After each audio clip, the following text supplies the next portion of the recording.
UFC 300 fight week. As with every other big fight, your boy's teaming up with the DraftKings Sportsbook. It's another offer because I'm always giving you guys offers. The offer is for brand new customers. Sign up using my promo code DCTV. Bet only $5 and get $150 in bonus bets instantly at the DraftKings Sportsbook. So bet only $5 and receive $150 in bonus bets instantly by signing up using my promo code DCTV. Big fight card. Bang that promo code DCTV. Bet only $5, get $150 in bonus bets instantly at the DraftKings Sportsbook, where the crown is yours, an official sports betting partner of the UFC.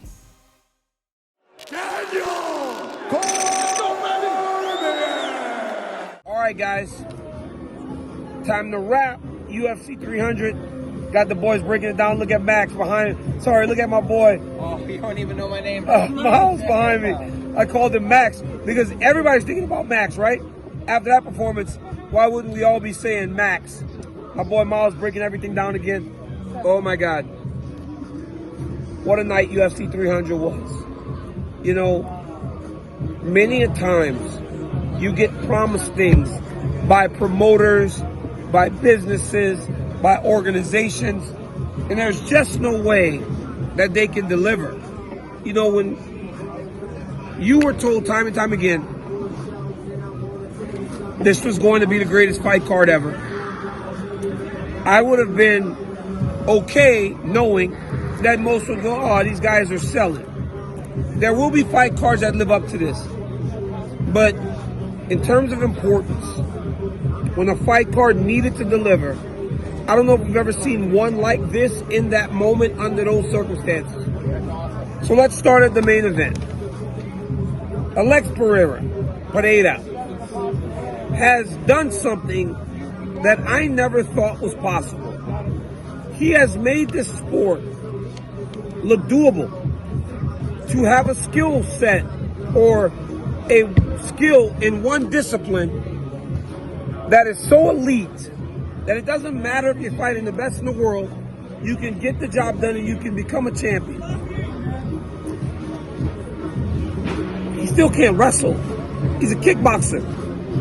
But he has now, in less than 3 years, guys, won the middleweight championship, won the light heavyweight championship, defended the light heavyweight championship, headline UFC 300, headline UFC Madison Square Garden, 2 times. The run in the UFC career that this man has had, in the amount of time that he's had it, is really unheralded. He walks into the octagon with that intense walkout. Jamahal staring at him the whole time. Jamahal is intense. Jamahal said from the moment that you would listen, or anyone within earshot, that he would stand with this guy. He was not going to take him down, and he was going to knock him out. So the fight starts, and Alex is kind of cautious. He's throwing outside leg kicks, but he's maintaining distance, making sure that he doesn't put himself in any dangerous positions. But there was a time in the middle of the first round where you could see that his level of respect for what was coming back in his way was starting to feel less dangerous to him. Rogan said you could see that he didn't feel like the technique was up to par because Jamahal was kind of winging punches at him. And that is part of Jamal's appeal, right? He's unorthodox. He throws things from places you don't expect him to throw them. But you can't do that against a guy like Alex. When he started to press him, and he started to back Jamahal against the side of the octagon, right away my broadcast partner said, he's very aggressive. He was aggressively pursuing Jamahal. He's moving forward. We all know how dangerous the left hook of Alex Pereira is. He throws like a shovel hook. He hits Jamahal with the outside knuckles. He doesn't even connect with all of this. He hits him with these 2 knuckles, drops him. Jamal's eyes roll back in his head, jumps on him, gets the finish. Herb Dean saw Alex get hit low. Alex stiff arms him. No, I got it, I'm okay. 20 seconds later, the fight's over. I don't know. We've never seen anything like it. The last guy to take this sport by storm like this was another kickboxer. It was Israel Adesanya. Adesanya became the champion in a very short period of time. But I don't know that it resonated as much because he wasn't just knocking people out like Alex is. He took the guy that beat his mentor and he finished him in a round. So it has to feel good for him to have avenged this fight that Glover lost.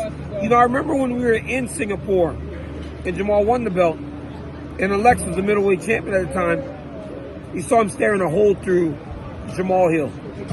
We all wondered what would happen if these two fought. Well, tonight we found out. We found out that Alex Pereira is just on a different level. You know, he's such a nice guy that you're happy for his success. And hell, he even said he'd like to fight in Brazil next month. John did say, though, there's word that he did hurt his foot, so we're being a little bit optimistic, but you never know. I am not going to ever put anything past this man again in my life because he has been so impressive to this point. And guys, he can't even wrestle yet. Imagine when he can wrestle. He'll be unbeatable. And he kind of has proven to be unbeatable to this point in his career already. Zhang Weili defended her championship. Guys, I take full accountability for saying that they might have gave smelling salt. I didn't know what happened. But I guess what Rudy told me, hats off to him for coming here. He goes, you can press here. You don't put your finger in the nose like people were saying. He said, you press here.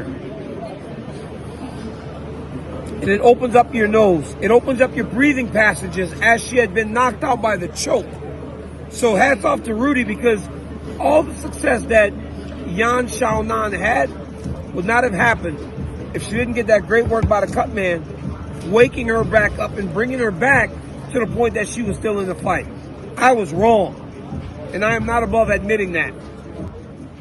But once again, the night belonged to Zhang Weili. She adjusted, she got her second win, and when she got her second win, she dominated the last part of the fight with her grappling and her control. So hats off to the champ, who was proven to be a very difficult out for anyone. Max Holloway and Justin Gaethje fought for the BMF title. We all knew this would be a great fight. We all knew that these two guys would deliver. What we didn't know, though, was that Max Holloway would look as dominant and be in as much control as he was over Justin Gaethje. You know, as fighters and athletes, we all live for moments. But those moments matter more when you have the right person standing across the octagon, basketball court, football field, or whatever you play against you. Tonight, Justin's toughness was on full display. But Max Holloway, the lightweight Max Holloway, the Max Holloway who got the weight on the right way, the Max Holloway who wasn't just, like he said, muffin top Max the last time, showed that with his skill set, he's tough. He went up and beat the #1 contender. Justin Gaethje, after beating Dustin Poirier for the BMF title, could have had a title fight. But instead, he put it all on the line for you guys to fight Max Holloway. And ultimately, he lost the fight and lost his opportunity at a championship. The night belongs to Max, man. He pitched a masterpiece. He was on his feet. He was moving. His boxing was on point. He hurt Gaethje many a time, but he never got overexcited when he did. He hurt him in the 4th round. He put a little pressure on him, tried to finish. When he realized he couldn't, he went back to his distance, went back to his control, and doing the things that got him ahead in the fight. But that last 10 seconds, it worked out. But Max was up 4-1. That could have went the other way. But ultimately, it led to one of the greatest finishes in any type of mixed martial arts fight I've ever seen in my life. To see Justin Gaethje go out like that, face down, middle of the octagon, losing the BMF title with 1 second left, it was crazy. And it truly was an oh shit moment. So my hand went to my head like, oh my God. And I thought to myself, what have I just seen? Because it was so unexpected. And then I watched the fighters' reaction. And I saw Gilbert Burns. And I saw Dracus du Plessis and all the fighters like this are like this. It's these oh shit moments that make mixed martial arts so special, especially the UFC. We've never seen Max Holloway look better. Tonight he really did cement himself in what's truly elite. You know, he could do so many things in fighting, but it's the big things that will always get Max Holloway out of bed. You know, when they panned to Ilia Topuria, I had so many people tell me he looks scared. I will never believe that a UFC champion is scared. I do not believe Ilia Topuria is scared. But after watching Max Holloway tonight, I think he might have a better understanding of the challenge that is standing at his doorstep. Because if the last time you saw him fight at 145 is what you take your opinions of Max Holloway from, it may give you a little more confidence. But tonight, you saw Max Holloway at his best form. And still today, at 32 years old, 12 years already into the UFC, you know at his best, Max Holloway can beat anybody. Arman Tsarukyan beat Charles Oliveira. He himself called for a title shot. I'm not opposed to it. Bo Nickal got a submission. He was very disappointed in the performance. But hell, he must be setting his sights really high, because I thought he did pretty good for a guy who only has 6 fights. Here in Prochazka showed again why he is the man. He got beat up early and ultimately finished the fight. Aljo successful in the featherweight debut. Kayla Harrison successful in her UFC debut. Hats off to them. I think Kayla should fight for the belt next. Diego Lopez finishes Sadiq Youssef in that way. I could have never expected that. I never would have thought that this young man would have that type of performance in that situation. So he's on to something bigger. Davison Figueiredo finished Cody Garbrandt. Bobby Green, in a bounce-back fight, fought wonderfully against Jim Miller. Jessica Andrade beat Marina Rodriguez. In total, we had 8 finishes. Guys, before I go, I want to touch on Jalen Turner, Renato Moicano really fast. Jalen Turner hurt Renato Moicano at the end of the first round, and he tried to make his moment by walking away on the finish. He ultimately lost his fight. So I want Jalen to take this as a lesson. And all younger fighters, you do not try to make a moment, make a memory. You go finish the fight the way that you're trained to do it. That's jump on the guy and finish him. And there is no honor in trying to walk away and not land the extra shot that you think the guy doesn't deserve to take. You don't stop fighting until the referee jumps on you and takes you off of your opponent. Because it seemed like that fight was ready to be done for Jalen Turner. But ultimately, by not doing what he's trained to do, he ended up losing. So that's a lesson learned for that young man. You hope you don't make those mistakes again. What a night from the T-Mobile Arena. UFC 300 was better than any of us could have ever expected. It delivered above and beyond. So congrats to the champions, every one of them. And congrats to everyone that will earn bonuses, that got victories. My goodness, what a night from Las Vegas. Guys, thank you always tapping into my stuff. Like, subscribe, tell your friends to tell their friends that DC's got a YouTube channel. And I'm giving you instant reactions from Octagon side and so many check-ins. Make sure you guys watch them from last week. Till next time, peace. This is my boy right here. The Plinio, man. What you feeling right now? Your boy did it again. Man, I'm feeling great. Like I'm feeling what I'm supposed to feel. I feel good, feel very good. I feel that my boy well achieved over there. I feel happy as hell, man. Is it ever surprising that he's doing this in such a short period of time? I mean, less than 3 years, he's already won 2 belts and defended one of his championships. Well, none of us, we are all surprised at the fast pace that it happened. But you know, I've been coaching him since Glory, and on the beginning I told the guys, I said, man, if he's able to do in the UFC what he did at Glory, he's gonna be a mega star. And just that the way that everything's happening so fast is just amazing us, but we're all happy with it. There was a moment in the fight where it looked like he lost respect for what was coming in his direction.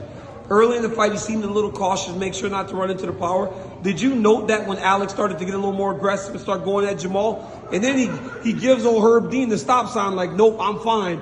20 seconds later, the fight is over. Yeah, man, because, you know, it's light heavyweight, but today they're heavyweights, right? Yes. So first round, the game plan was try to, wear him down a little bit, get him rid of his knockout power, the big left hand that he's have, the right hand too. But, bro, when Herb Dean tried to stop him, we all could hear from the corner that snap that on the cup. when he put the hands on him and started going, like, no, my boy's on for the hunt. I knew it was just a few seconds away from time. It was an amazing performance, Coach. You guys have done a great job. As always, great job, my man. I appreciate it. Thank you for joining me. Thanks, brother. Hey, yo, my guy right there.